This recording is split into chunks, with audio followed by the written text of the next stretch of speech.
O'zbekiston Respublikasi Prezidenti Shavkat Mirziyoyev Miromonovich samarqandliklar bilan uchrashuv chog'ida o'zining yaqin o'tmishi sobiq bosh prokuror Rashid Qodirov bilan nizolashgani haqida gapirib berdi. Assalomu alaykum hurmatli tomoshabin. Kanalimizda yangi bo'lsangiz, kanalimizga obuna bo'lib, video ostiga like tugmachasini bosib qo'yishni unutmang. Like bosgan insonni doim qo'llab-quvvatlasin. O'zbekiston Respublikasi Prezidenti Shavkat Mirziyoyev Miromonovich samarqandliklar bilan uchrashuv chog'ida o'zining yaqin o'tmishi sobiq bosh prokuror Rashid Qodirov bilan nizolashgani haqida gapirib berdi. Bu haqida Times.uz agentligi xabar berdi. Samarqanddagi mehribonlik uylarini mendan yaxshi biladigan odam yo'q. Birinchi marotaba kelganimda u joylarga kirib bo'lmas edi. Bir tuman prokuraturasi esa chiroyli binoda o'tirgan edi. Qarovsiz qolgan binodagi mehribonlik uyini o'sha binoga ko'chirtirdim. O'shanda birinchi marotaba respublikaning sobiq prokurori bilan bordi-keldi gap bo'ldi. Sammanga bordik. Men shu viloyat hokimiman. O'zim uchun qilmadim, bolalar uchun, xalq uchun qildim deganman, dedi O'zbekiston Respublikasi Prezidenti Shavkat Mirziyoyev. Shavkat Mirziyoyev 2001-yilning sentyabr oyidan 2003-yilning dekabr oyiga qadar Samarqand viloyat hokimi lavozimida ishlagan. 2003-yil dekabr oyida O'zbekiston Respublikasining birinchi prezidenti Islom Abdug'aniyevich Karimovning qarori bilan O'zbekiston bosh vaziri lavozimiga ishga o'tgan va 2016-yilning sentyabr oyiga qadar O'zbekiston bosh vaziri lavozimida ishlagan. 2016-yilning dekabr oyida bo'lib o'tgan prezidentlik saylovlarida g'alaba qozonib, O'zbekiston Respublikasining prezidenti bo'lgan. Hozirda qamoqda o'tirgan Rashid Qodirov esa 2000-yilning fevral oyidan 2015-yilga qadar respublika bosh prokurori lavozimida ishlagan.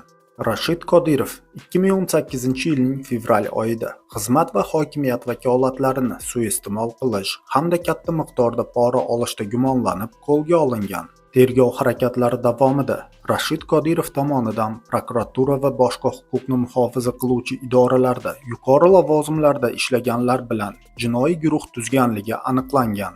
Sobiq bosh prokuror Rashid Qodirov boshchiligida ushbu jinoiy guruhi asosan O'zbekiston qonunini buzgan tadbirkorlardan katta miqdorda pora olib, sudni ishiga to'sqinlik qilish yo'li bilan jinoyatchilarni sud zalidan yoki sudgacha ham ozod qilishganlari, aybsiz fuqarolarni o'zlarining tanish-bilishlarini foydasini ko'zlab, fuqaro sodir etmagan yoki o'zgalar tomonidan sodir etilgan jinoyatlar bilan ayblab qamab yuborishganliklari, aybsiz tadbirkorlarga yolg'on jinoyat ishlarini qo'zg'atib, uzoq muddatli qamoq jazosi bilan qo'rqitish yo'llari orqali katta miqdorda pul talab qilganliklari, tadbirkorlarning mol-mulklarini ta'zih orqali o'zlashtirib olganliklari aniqlangan.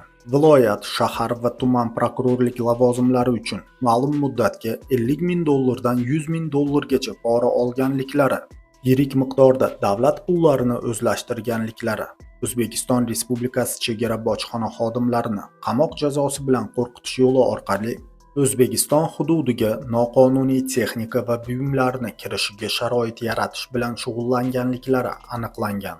To'plangan ashyoviy dalil va isbotlar sudga topshirilib, sud tomonidan o'rganib chiqilib, jabrlanuvchilarning ko'rsatmalari ko'rib chiqildi.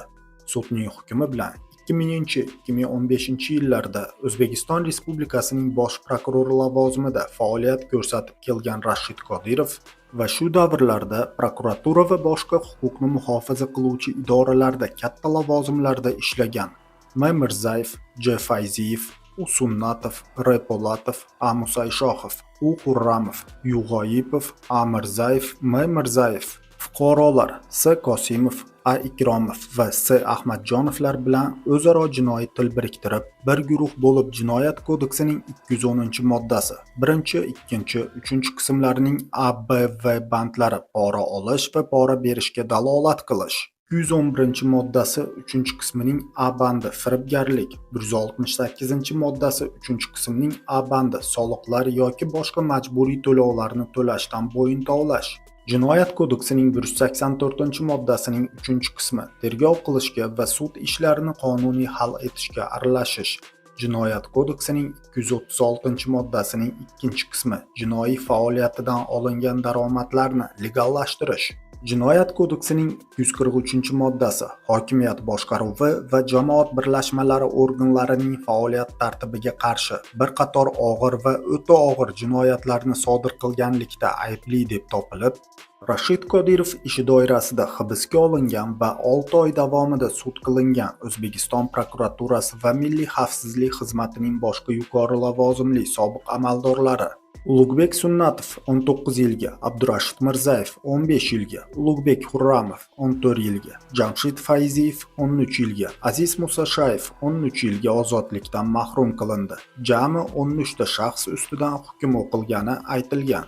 Toshkent shahar prokurorining sobiq birinchi o'rinbosari Mirag'lam Mirzayev yoshi va tergov harakatlari davomida insult kasalligiga uchragani sababli jinoyatchilarni yopiq davolash markazidan sud majlisiga ko'tarib olib kelinayotganligi, kasali og'irligini inobatga olib, 5 yil muddatga ozodlikdan mahrum etilgan. Jinoiy guruh rahbari Respublika prokuraturasining sobiq bosh prokurori Rashid Qodirov 10 yil qamoq jazosi va eng kam ish haqqining 500 barobar miqdorida jarimaga mahkum etilgan. Sobiq bosh prokuror Jinoyat kodeksining bir nechta moddalari bilan aybli deb topilib, 10 yilga ozodlikdan mahrum etilganini sababi Jinoyat kodeksining tegishli moddasiga asosan 60 yoshdan yuqori yoshda bo'lgan jinoyatchiga berilgan jazoni 3dan 1 qismi tayinlanishi ko'rsatilgan. Ushbu modda ko'rsatilmaganida sobiq bosh prokuror 30 yilga ozodlikdan mahrum etilishi aytilgan. Sud paytida sobiq bosh prokuror Rashid Qodirov 60 yoshdan yuqori bo'lganligi uchun unga ushbu tegishli modda qo'llanilgan. Mahkum etilgan jinoiy guruh a'zolarini qolgan jinoyat ishlari bo'yicha tergov harakatlari hozirda ham olib borilmoqda.